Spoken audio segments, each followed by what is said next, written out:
What are you staring at? Boys, we got another one. A 1976 Ford LTD. This luxurious lime green la-ti-da can be yours for only $49.95.95.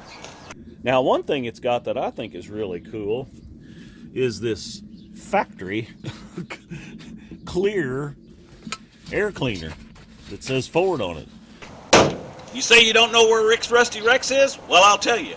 You take the I-69 bypass, loop off on Doglick Road, head up T Highway, and hang a right, baby, and you're there. No Name Nationals 2023. Welcome to RCindustry. Well, hey, it's Rick here. And I thought what we might do today is just do a little quick walk around on the new project here. If you've been watching the channel, you know that we got us a new project for the 2023 No Name Nationals and the 2023 Power Tour and whatever else we decide to do with it. But as always, we could sell this old baby. Rick's Rusty Rex has always got cars for sale. Anyway, thanks for coming along. I've got the greatest YouTube subscribers. I mean, it's really, you guys are really great. You're always commenting and getting a hold of me, and we talk about these crazy things that we're doing. So anyway, let's take a look at this car and just see what we really got, because it's not much. All right, show you more. As I said, it's a 1976 Ford LTD, or as we're going to call it, I think, we're going to call it the old la-ti-da. That's kind of what we always called these things when I was in school. Let's see if we can get this hood to come open. Lots of extra wires and stuff going everywhere, and we'll even show more in here in a minute. But let's get the hood up on this beast and see what we got. Come on now, play friendly. All right, so what we got in here for a power plant is a 351. Now, Barrow's garage up there, he's the expert on these Fords, but from what I can remember, all the years that I used to have these kind of cars, is that if it says a 351 M or 400 M, then that usually means it's modified. Now, however, as far as I know, the 351 Cleveland went out of production for the cars, at least in the United States market, in 1974. This is a 76. So for it to just simply say, where is it that it says it here? Now, I know it says it on here. I already looked at it when I bought the car. Yeah, so see, it just says 351 CID. It doesn't say 351M or a 351M, 400M, or a So the only thing I can figure is when we take this valve cover off, and we're going to do that because there's an issue. I guess if it's got the offset valve configuration, that it is a Cleveland, but they're all Cleveland engines, sort of, but the 351s were modified Clevelands. So the modification was the heads. So, but this one does have the big wider head, and it does have the 7 bolts on it. So I don't know what it is. I have no idea, guys. It's definitely not a 4-barrel intake manifold, unless it's dumbed down to a 2-barrel, because that's got a 2-barrel carburetor on it. And then, of course, if we get over here and check this out, we got lots of, creative wiring going on here. Someone has put a fan on it, which I'm actually glad that's on there. Takes a little bit of extra horsepower to actually run that whirligig on the front. And these electric fans, it'll keep it a little cooler on Power Tour this year, I think. We got some more creative wiring going on here. I have no idea what that does. And these wires for the fan run up into the inside. They've poked a hole through the firewall there.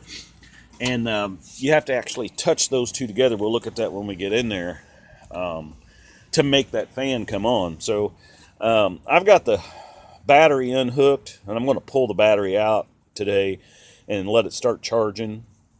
The battery's not that old, but it runs dead, so something is going on in here. I don't know what. So that's kind of under the hood kind of thing, you know. This has been replaced, but I don't know. Someone's done a delete on the air conditioning, and so yeah. Comment down below. You tell me what kind of motor this is. I don't have no idea yet. So anyway, let's press on. As far as rust reduction, that door right there, that's the only really rusty part on the car. I mean, it's getting a little surface rust, right in there, but it's not rusted through. Now, I will tell you in the trunk here, which is not that bad, but I'm going to show you if I can get the keys out of my pocket here. What did I do with them? Here they are. Here's the keys. All right. These keys can be yours. So if you look in here, down along this edge, that always rusts out across there on these cars. And this one does have some rust there, and it is thin in a couple places, but it's solid enough over here on the sides that you can't see daylight through it yet. So I think if we fix this part down here, we should be good to go there. So looks like we got a little rust up here. I didn't notice that before, but that's weight reduction. It'll get down the racetrack faster that way. And we weren't the only ones last year dropping rust particles on the track, I don't think. Anyway, this thing's got to be fixed. This LTD thingy is kind of, but I got a plan for that. That's kind of a secret plan there. So it does have some hail damage, and it's got the vinyl top delete. Someone has tore the top off, which is probably better than leaving it on there, because then it really will rust out. But you can see the old lead seam here and some stuff, but she's pretty solid across here, which is, normally this is gone. So, and you can see these big speakers in the back window, so I like that. Okay, well, you can see inside here we've got all kinds of custom stuff here. We got this wannabe sun tachometer thingy, and it's got a shift light, and it's a fancier job than the other one we got, the one we had in the Chrysler. So but of course when the engine's running, that no worky. So and we've got this specialized bright red, for some reason, mile per hour gaugey thing. And I don't remember, I had a 73 LTD, and of course it didn't have that red. Those weren't red there. And then I had a 77 LTD, but it only went to 95. So this must be the last year they had 120 speedometer. I don't know, unless it was a police interceptor or something. So yeah, it's got door delete stuff going on over here, and got some speakers, and got the speaker over there. Now, it did come with a extra set of valve cover gaskets, and that's a good thing, because I'm going to have to pull them off. Here's what I was talking about a while ago. We got this fancy dancy stereo CD player. No, I don't guess it's a CD player, but it does have media player. It does have Bluetooth. So that's going to be cool, because we can hook, if we can get it to work, we can hook my YouTube music up to it, so that'll be cool.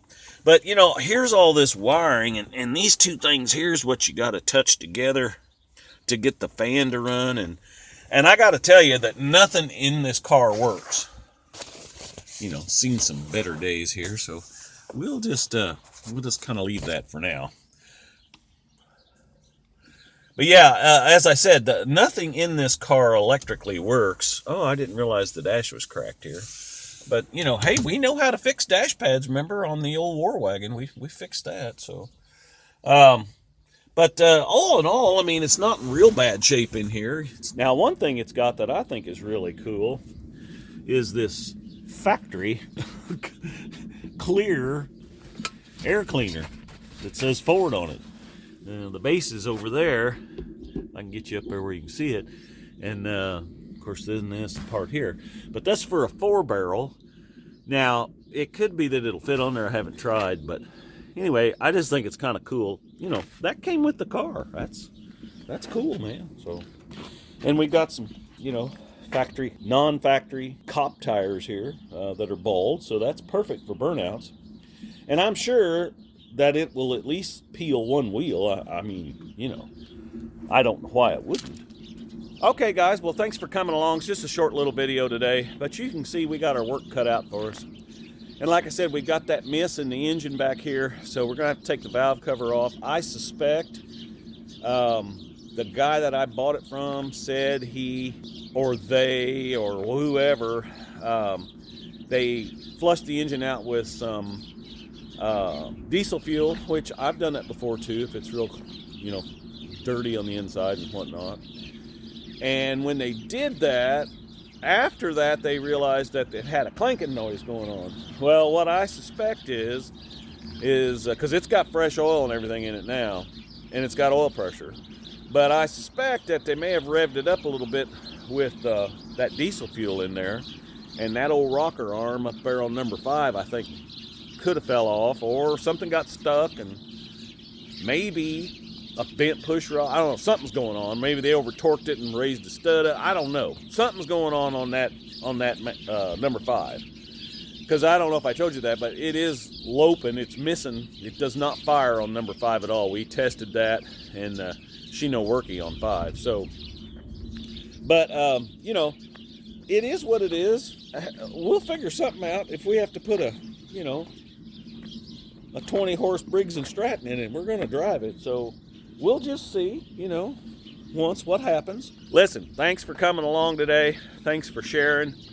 And thanks for subscribing. Like I said a while ago, I've got the best subscribers, man. You guys send me things. You email me. You text me. We're always in communication, and that is great. So if I don't get a chance before, I'll go ahead and tell you Merry Christmas now. Christmas is a couple of weeks away. And I know we've got videos coming up. Everybody's making videos right now. But, you know, I got to get busy and work on this thing because, you know, Sikeston will be here before you know it. NoNameNationals 2023. Hey, we're making it just like brand used here, baby.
Walking down the street, I was minding my own affair. Run, Tallulah, run! Hi, baby.